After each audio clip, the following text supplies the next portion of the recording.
그 인상 좀 펴요. 뭘 그렇게 찌푸리고 앉아가지고 그 성난 사람들 모양 그러지 말아요. 좀 시원하게 싱긋이 웃고 법문 들어요. 기쁘다고 생각하세요. 기쁘다고. 그리고 법문을 시작하기 전에 먼저 내일부터는 또 지장기도를 하시겠죠? 대답 좀 해요. 벙어리가 되지 마. 오늘은 뭘 물어보면 대답 좀 하면서 법문 들으세요. 그 여러분을 가만히 보면 뭐 마네킹 같아요. 아주 아무 생각도 없이 그냥 우두커니 앉아있는. 그리고 법문을 들을 때는 법문을 들으면서 내가 신앙하고 있는 이 불교는 바로 믿고 있는가 바로 믿지 못하고 있는가 그걸 점검해 봐야 돼요.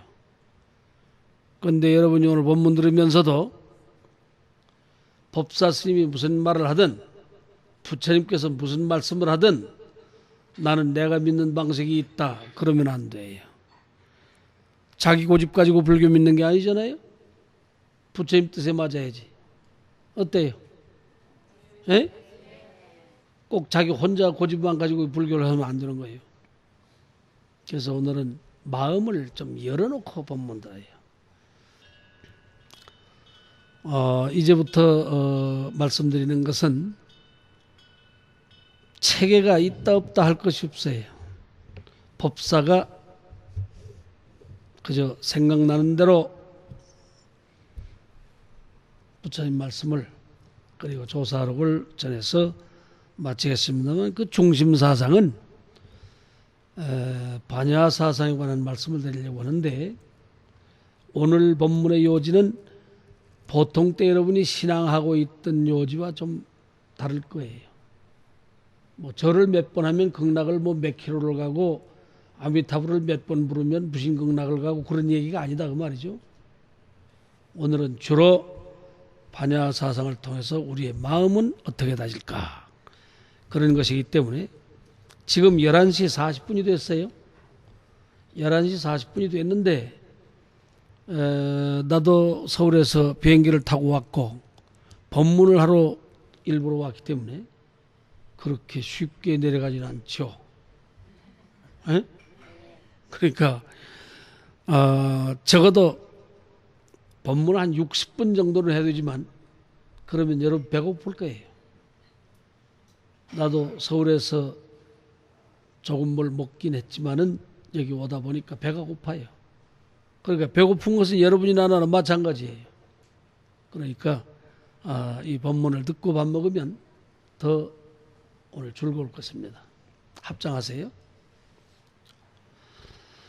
열애응공 정변지명행적 선서세간에 무상사조장부 천인사불세존 귀불귀예법 귀예승 귀불귀예법 귀예승 귀불귀예법 귀예승. 편안하게 앉으세요.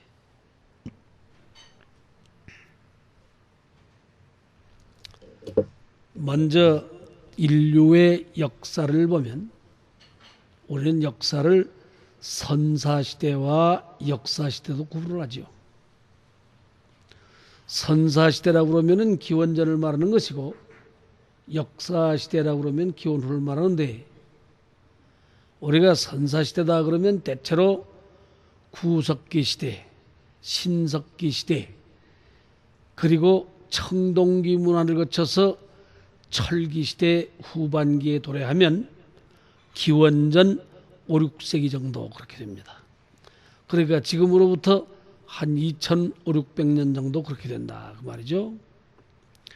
그런데 신석기 시대에서 구석기 시대에서 신석기 시대로 청동기 문화를 거쳐서 철기 시대에 들어오면 철기 시대 후반기에 대해서 관심을 가질 필요가 있다고요.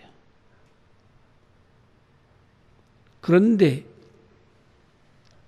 그러한 시대에는 우리가 한 30리만 멀리 떨어져도 서로 의사소통이 안 됐어요.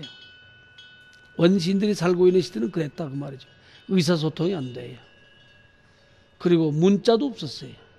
문자가 있다고 해도 그 문자는 갑골 문자라든지 무슨 상형 문자라든지 하는 그러한 것이어서 문자가 일반화해지기를 2500년 정도밖에 안 된다. 그게 완전히 문자로서 기록된 것이 불과 2000년 좀 넘습니다. 그런데 그 철기시대 후반기를 우리가 관심할 필요가 있는 것은 인류 역사 속에 여명기를 맞이하게 된다 그래요. 새벽을 맞이하게 된다. 그 새벽이란 뭐냐? 인간은 어떻게 살아야 하며 어떻게 존재해 갈 것인가에 대해서 많은 선각자들이 태어나던 시대예요. 그러니까 희랍적으로는 바라보면은 소크라테스라든지 플라톤과 같은 사람, 아리스토텔레스와 같은 이런 그 자연주의 철학자들이 태어나서 그 유럽 사상을 소위 정신을 이끌어가기 시작한다 그 말이죠. 인도 쪽을 바라보면은 같은 시대이면서 장소가 인도이면서 부처님이라든지 부처님 이외의 육사외도라고 하는 그러한 선각자들이 태어나서 고대 인도의 정신을 이끌어간다. 그런데 같은 연대이면서 중국을 바라보면 어떠냐? 중국에는 노자, 장자, 공자와 같은 이런 선각자들이 태어나서 중국의 그런 정신문화를 이끌어가게 된다. 그런데 중동 지역을 바라보면은 부처님보다도 600년 뒤에 태어난 예수 그리스도가 예수의 제자들과 더불어서 그 중동 지역의 정신을 이끌어간다. 그런가 하면 그 예수보다 600년 뒤에 태어난 마호멧이라고 하는 사람이 태어나서 여러분이 알고 있는 오늘의 회교의 그러한 지역사회를 또한 이끌어간다. 그러니까 장소는 다 다르지만은 시대적으로는 보면은 철기 시대 후반기에 이런 선각자들이 태어났다. 그런데 이러한 인간들이 이러한 시대의 인간들은 얼마나 됐냐? 적어도 전 세계 인구 통틀어서 한 3억 내지 2억 정도밖에 없었다. 그런 것이죠. 3억 2억밖에 안 되는 인구지만은 이러한 인간들을 위해서 많은 선각자들이 태어나서 그 시대 정신을 이끌어갔다. 그런데 오늘은 어떠냐? 2억 3억이 아니죠. 70억 내지 80억의 인구를 육박하는 그런 시대에 살고 있으면서 오늘의 시대는 어떤 선각자들이 태어나서 과연 인류의 정신을 이끌어가고 있을까? 어떻게 생각하세요? 어떤 선각자들이 태어나서 그 인류의 정신을 지금 이끌어가고 있는가? 그런데요, 그 부처님에 의해서 전개된 불교가 적어도 기원 1세기경, 그러니까 부처님보다도 한 600년 정도 뒤져서 불교가 중국에 들어오게 됩니다. 그 불교가 발생한 것은 기원전 5세기지만 중국에 불교가 들어온 것은 기원 전후에서 들어왔기 때문에 지금으로부터 한 2000년 전에 중국에 불교가 들어온다. 그러면서 그 2000년 전에 들어온 불교가 적어도 3, 4세기에 내려와서 획기적인 불교가 있다. 그게 뭐냐? 달마 스님에 의한 선종 사상이 꽃피우게 된다. 이것이 달마 스님은 인도에서 오셨지만 중국의 선종 사상을 꽃피우게 된 그러한 원인이 된다. 그러고 보면 주기적으로 여명의 시대라고 하는 것이 계속 열린다. 적어도 지금의 시대는 어떤 르네상스를 중심으로 해서 그런 여명의 시대가 재차 우리 세계를 또한 움직이고 있다. 이런 생각을 했을 때 우리는 과연 그런 불교를 왜 믿고 있는가? 극락세계를 가기 위해서 불교 믿고 있는 게 아니에요. 잘못된 인간의 모습을 바로잡기 위해서 불교가 존재합니다. 알아들으세요? 기독교를 믿어서 천당 가기 위해서 기독교 믿는 게 아니에요. 예수 그리스도에 의해서 세계 인류가 정신을 가다듬어서 사람이 사람다워지기 위해서 교육한 거예요. 그런데 여기 지금 여러분들은 어떠냐? 전부 극락이니 천당이니 하는 그런 것으로 인해서 자기 자신이 지금 해야 할 사명을 망각하고 있다. 그러므로 가장 현실적인 이야기부터 한번 들어봐라 그 말이죠. 지금 듣고 있나요? 지금 여러분하고 나하고는 오늘 대화는 잘 안 됩니다. 왜 안 되냐? 여러분에게는 익숙지 않는 얘기이기 때문에. 여러분에게 익숙한 건 뭐냐? 연부를 몇 번쯤 하면 무엇이 어떻게 되고 뭐 절을 몇 번을 해야 부처님이 돌아다보고 전부 이런 거니까 오늘 그런 얘기 안 나오고 오늘은. 우리는 과연 어떤 시대에 살고 있기 때문에 그렇다면 불교를 해야 되겠는가? 시대 상황을 한번 들어볼 필요가 있습니다. 그렇다면 사회 고발을 해볼 필요가 있어요. 이 사회라고 하는 것이 어떻게 구성됐냐? 어떻게 됐냐? 지금 정신적으로 상당히 황폐화된 시대에 살고 있습니다. 전 국민이 갈등하고 있다 그런 거예요. 경박하게 말하면 꼬락서니가 말이 아니에요. 지금 모든 시민이 옳은 생각 가지고 있는 사람 없다 그거예요. 스님이건 목사이건 신부이건 여기 앉아있는 여러분 시민이건 할 것 없이 온전한 생각 가진 사람이 없다 그런 것이에요. 그 무엇이 잘못돼서 그렇게 됐는가 그거예요. 그런데 소위 시대적인 정신적인 오염이 만연된 시대에 우리는 살고 있다. 정신적으로 갈등하고 있는 시대에 우리가 살고 있어요. 시민정신이 갈수록 악화일로에 놓여 있습니다. 대단히 포악하고 잔인해져 가고 있다 그런 거예요. 애비를 죽이고 애미를 죽이고 이웃을 죽이고 방화를 하고 약탈을 하고 강도 행각을 하고 지금 말이 아니에요. 종교가 왜 존재합니까? 지금 기독교 인구가요. 날만 새면 1000만이 넘었다 이래요. 불교 인구가 날만 새면 2000만이 넘는다 이래요. 또 불교나 기독교 이외의 어떤 사상들도 있을 거 아닌가요? 그것도 몇 천만이다 자꾸 이래요. 우리나라 인구가 4500만인데 종교 인구가 얼마인지 아세요? 5000만이 넘어요. 어디서 구하다가 그렇게. 그러니까 종교 인구가 5000만이 넘는다면 뭘 하는 소리냐? 종교든 철학이든 다 거짓말을 하고 있다. 다 거짓말을 하고 있다. 진실을 말하는 사람은 없었다고 해요. 무엇인가 문제가 있다. 그러니까 시민의식이 갈수록 천박해져 가고 있다. 그러니까 시민의식이 아니라 천민의식이 되었다. 그런 것이죠. 천박한 시민의식과 시민의식이 뭔지 아세요? 불교에서 말하는 연기법은 시민의식을 말합니다. 시민의식이란 뭐냐?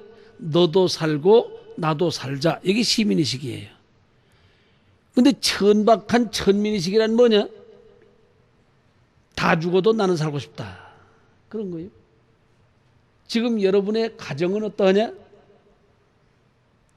한 지붕 밑에 7 식구가 사니까 한 가족이지 7 식구는 이미 딴 생각하고 있어요. 옛날에는 내가 죽어서 가족을 살릴 수 있다면 죽어줄 수 있다 그랬어요. 근데 지금은 어떠냐? 다 죽어도 나는 살고 싶다. 이런 시대에 우리는 지금 살고 있는 것이다. 제가 너무 터무니없는 말을 하고 있을까요? 이런 점으로 볼 때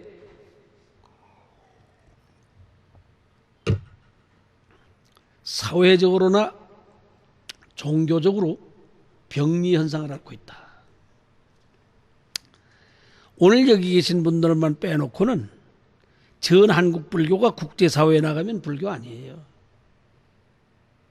이상스러운 자기들만 가지고 있는 분위기예요. 한국의 기독교가 국제사회에 나가면 기독교 아니에요. 통용될 수가 없어요. 보편적인 상식을 넘어선 종교들이다 그런 말이죠. 우리는 상식이 있어야 됩니다. 상식적으로 알아야 돼요. 상식적으로. 가정은 붕괴하고 도덕성이 없습니다. 여러분 가정에 도덕성이 있다고 생각하십니까? 여러분의 자식 한번 불러보세요.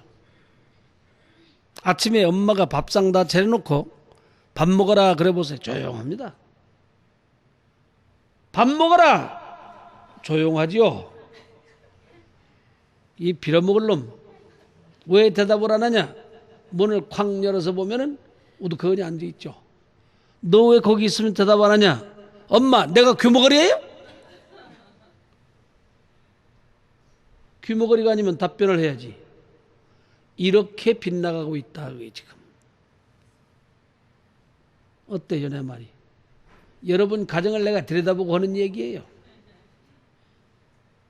그런데 이게 다 어디서 연유했냐? 불교식으로 말하면 탐진사견으로 인해서 정신적인 악덕이 만연되어 있다. 여기 지금 앉아있는 여러분들도 다소곳이 아름다운 옷을 입고 이렇게 앉아있을 때는 뭐 몰라요. 그러나 여러분의 가정에 가봐야 안다고. 여기 앉아있을 때는 부처님처럼 보이는데 지금 여러분의 가정에 가면 악마가 되어버리는 거예요. 갑자기. 어떻게 생각하시오? 내가 거짓을 말하는 것 같습니까? 악마가 되어버리는 거예요. 그래서 불교를 포함한 모든 종교가 근본을 생각해서 마음을 청렴하게 하고 그래서 오늘의 사회를 잘 이끌어서 지도해가야 합니다. 그러니까 이 사회 속에 어떠냐?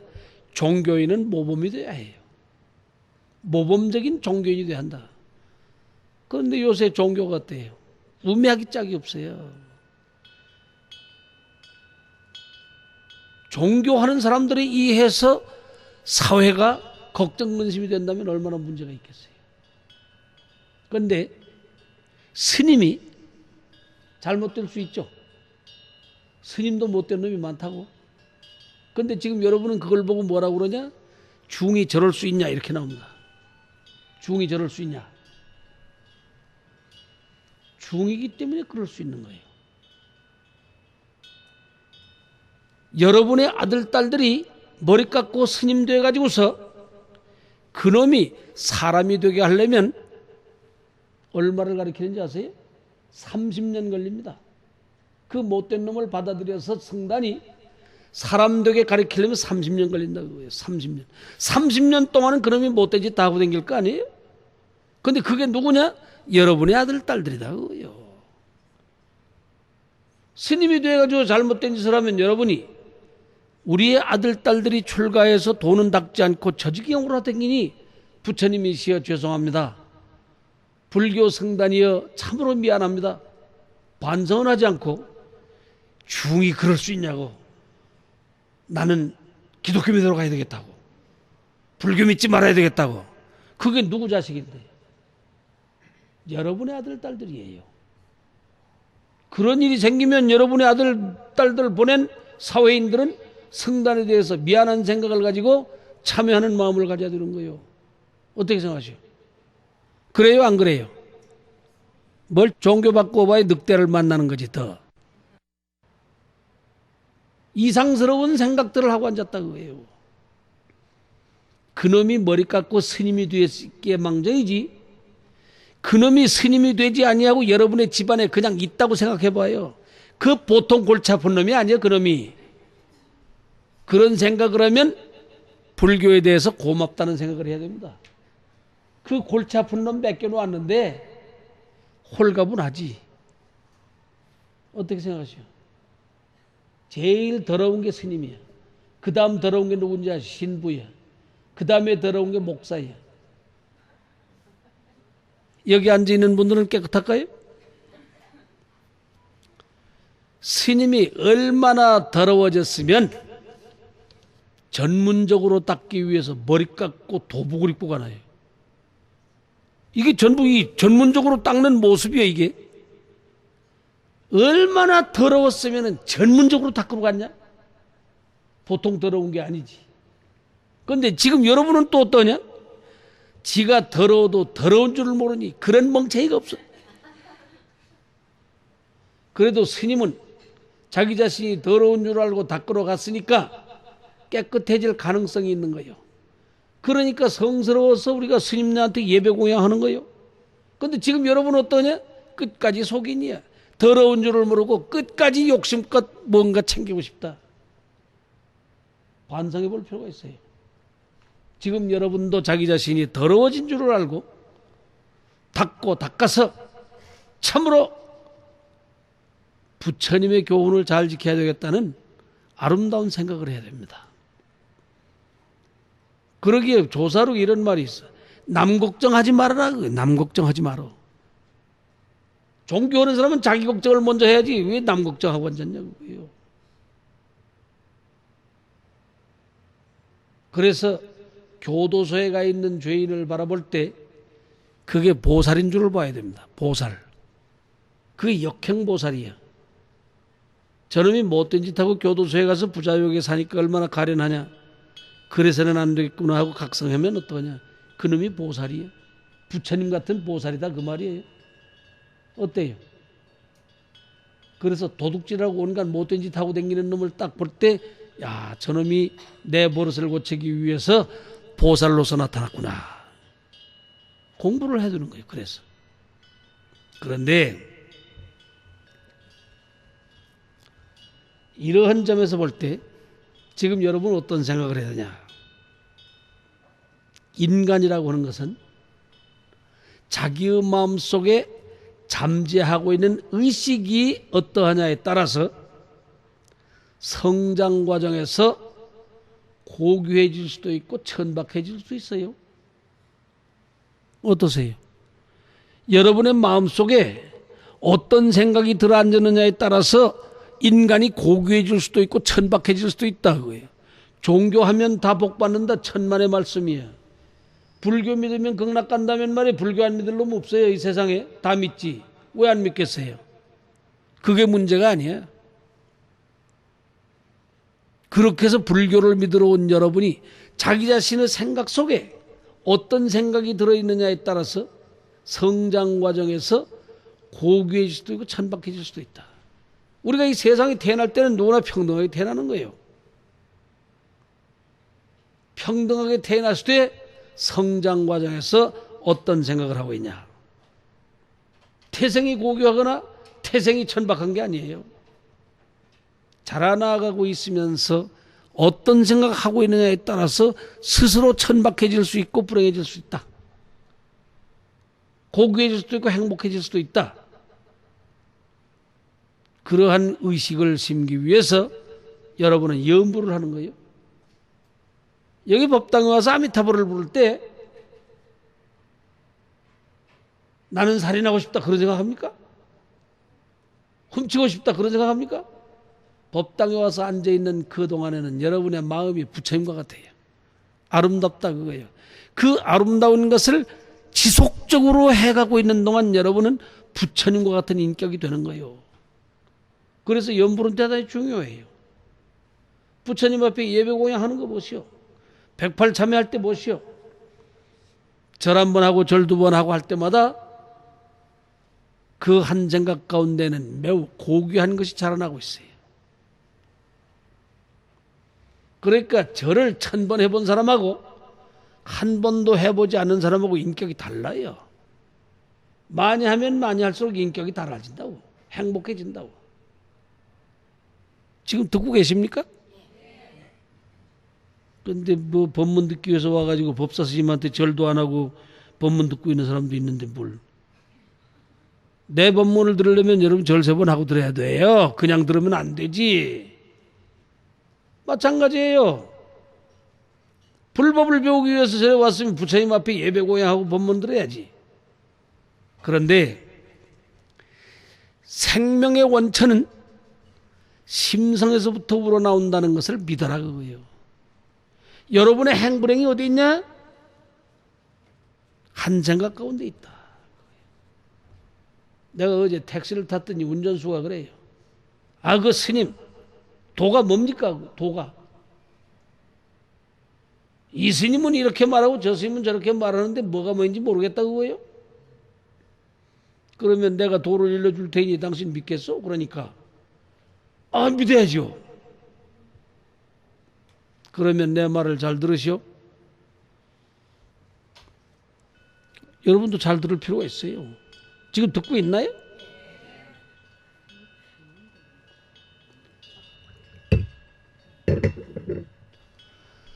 그런데 도를 일러줄 테니 바로 들으시오. 잘 들으시오. 그러니까 아, 잘 듣겠습니다. 차는 차도로 가고 사람은 인도로 가는 것이 도야. 도가 어려우냐고. 천하 쉽네요. 쉬우니까 도를 닦지 어려우면 누가 하겠냐? 한마디 착 듣고 도를 알아야지. 생각을 해보시오. 사람이 차도로 가서 되겠어요? 차가 인도로 가서 되겠어요? 도란 뭐냐? 이치에 맞는 걸 도라고 하는 것이다 그거예요. 여러분이 밥상머리에 앉아보시오. 짜게 먹어도 안 돼. 싱겁게 먹어도 안 돼. 알맞게 맞춰서 먹어야 돼요. 옛날에 어느 큰 스님이 말이요. 큰 스님 돌아가신 지 얼마 안 됐는데 여러분이 아마 고암 스님 그러면 알지 모르겠어요. 고암 스님은 종정을 지내신 어른이. 절에 가면 이렇습니다. 조실 스님은 지도급에 있는 스님은 최고로 큰 스님이 어디 앉느냐? 저 어간에 앉는 거예요. 저기서 문을 열고 들어오면 바로 그 자리에 앉는 거예요. 큰 스님은. 그러니까 이렇게 앉았다면 이쪽으로 누가 앉냐? 주지, 총무, 교무, 재무, 원주, 도감, 별자 절에서 종사하고 있는 집 주인이다 그 말이에요. 이렇게 앉아. 그런데 이쪽으로 누가 앉았냐? 선덕으로부터 시작해서 참선하는 스님, 강원에서 학인, 글 배우는 학인 스님 이렇게 쭉 앉아 있어요. 근데 이 사람들은 집주인이기 때문에 움직이지가 않지. 그걸 청산이라 그래. 청산은 풀을 청자, 맷산자. 청산은 움직이지 않죠? 주인이기 때문에 언제나 주인 노릇을 해야 돼. 그런데 이쪽 사람들은 어떠냐? 시시때때로 인연을 따라서 선방을 찾아가기도 하고 강사를 찾아서 글 배우러 가기도 하고 있기 때문에 이쪽에 앉는 사람을 뭐라고 그러냐? 그걸 배군이라 그래. 배군. 흰 구름이야. 흰 구름은 제멋대로 왔다 갔다 하는 것들이에요. 그런데 이쪽은 배군이요, 이쪽은 청산인데 가운데 앉아있는 조실 스님은 핵심 부분이에요. 핵심.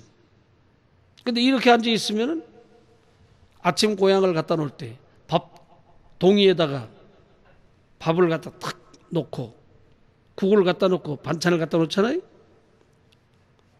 그런데 밥을 딱 갖다 놓으면 밥을 전 대중의 시선이 밥에 싹 간다고. 밥 갖다 놓았으니까. 그런데 이런다고. 이쪽에 앉아있는 이 배군에 앉아있는 사람들은 밥을 어떻게 하는지 반찬을 어떻게 먹는지 모르잖아요. 이쪽에 앉아있는 사람들이 다 했지. 그 이쪽에 앉아있는 사람이 밥을 더럽게 질게 했구만. 질다 그거예요. 밥이. 물 맞춰서 하지를 못하고 밥이 질다. 그럼 이쪽에 앉아있는 사람은 뭐야? 지가 만든 거니까 시주밥 먹으려면 잔소리 말고 먹어야지. 지가 잔소리가 많아 그렇게. 그러면 이쪽에 앉아있는 사람은 밥이 질다 설다 그러는데 이쪽에 앉아있는 사람은 자기가 만든 거니까 질든지 설든지 처먹을 일이지 뭘 잔소리가 많아. 그러면 여기 앉아있는 그 큰 스님은 어때요? 항상 큰 스님은 탁 앉아 계시다가 양쪽에서 다투는 말을 딱 들으시고 밥이 질 때는 뭐라고 그러냐? 밥은 질척해야 맛이 있느니 착 입에 맞지. 그 도인이야. 도인은 뭐든지 입에 맞는 거요. 입에 안 맞는 게 없어. 밥이 설다.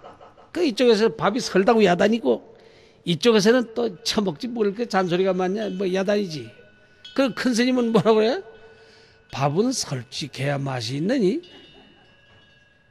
밥이 설어야 된다는 거요. 국을 찍어 먹어보면 짜다.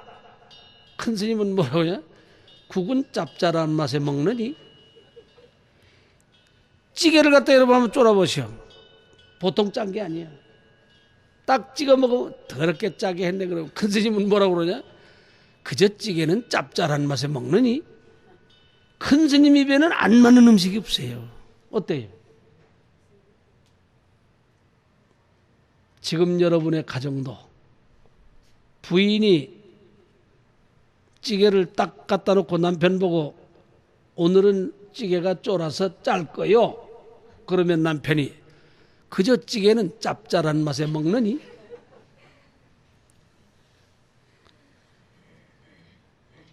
오늘은 국이 싱거울 거요. 간장을 넣든지 소금을 넣든지 오늘 좀 싱거울 거요. 뭘 좀 넣어보시오. 그러면 남편이 국은 삼삼한 맛에 먹느니 오늘은 밥이 삼층밥이요. 고소해야 좋지. 오늘은 밥이 너무 익었을 거요. 밥은 질척해야 맛이 있느니 만일 그런 남편이 있다면 여기 앉아있는 여러분은 어떠냐? 업어주고 싶을 것이다 그거예요. 천하의 내 남편 같은 도인은 없다 그거예요. 종교를 하면 그런 영향을 받아야 되는 거예요. 여러분의 가정에 돌아가면 그런 평화가 있기 위해서 불교를 하고 종교를 해야지. 맨날 원망이나 하고 티각티각 싸움이나 하고 말이요. 입에 안 맞는다고 발길로 차고 말이요. 밥상머리에서 발길로 차는 놈이 있단 말이야. 그 썩어진 놈. 그 놈은 세세생생을 굶어 죽을 놈이야. 밥상머리에서 밥상을 차고 음식을 괄지하는 놈은 평생을 굶어 죽는 거예요. 세세생생을 굶어? 그러니까 여러분의 남편들이 여기 와서 이 법문을 들어야 될 거다 그거예요. 머저리 같은 것이 방구석에 앉아가지고서 뭘 하고 있는지 몰라도 그렇게 하면 안 되지. 생명의 원천은 이 마음에서부터 나온다는 것을 믿어라 그거예요. 여러분이 행불행은 누가 결정하냐? 자기가 결정하는 거예요. 부처님이 하는 것이 아니며 신이 하는 것이 아니며 형제가 하는 게 아니며 부모가 해주는 게 아니에요. 여러분의 행불행을 결정짓는 것은 자기의 마음이에요. 그런데 그 어제 내가 만난 운전수는 스님 그 행불행이 어디 있습니까? 어떻게 하면 행복하고 어떻게 하면 불행해집니까? 그거 내가 잘 일러주겠는데 당신 고지 듣겠어? 스님 행불행은 마음에 있다고 지금 말하려고 그러죠? 이 녀석이 벌써 알고 있어 내 말을. 그래 내가 그랬어요. 그렇다. 네가 불교를 가장 잘하느니라. 네 놈이 불교를 아는 놈이야.